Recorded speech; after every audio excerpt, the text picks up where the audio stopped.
ఆ రామకృష్ణ నాయుడు నరకేశామన్నా. అది లెక్క. లేకపోతే మన పుంగనూరులో మన పెద్దరెడ్డన్న ఇలాకాలో మనకెదురు తిరుగుతాడా? ఏదే పక్క జై కొడతాడా?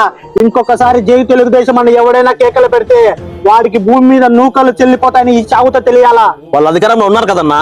మన బలుపు ముందు వాళ్ళ గెలుపు ఎంత? మన నాయకుడు హత్య రాజకీయాలను నమ్ముకున్నాడు. మనం కూడా అదే దారిలోనే నడుచుకోవాలా. అప్పుడే వేరే పార్టీ పేరు ఎత్తాలన్నా ఒక్కొక్కడికి వణుకు పుడుతుంది. మీకు అధికారం పోయిన అహంకారం తగ్గల, పదకొండు వచ్చిన ప్రవర్తన మారలా. కూటమి కార్యకర్తలారా గుర్తు పెట్టుకోండి, మిమ్మల్ని ఏ వైసీపీ గుండాగాడు దాడి చేసినా, చంపేస్తానని బెదిరించిన స్థానిక పోలీసులకు ఫిర్యాదు చేయండి. వారు పట్టించుకోకపోతే ట్విట్టర్లో ఆ పరిస్థితిని నారా లోకేష్ కి ట్యాగ్ చేయండి.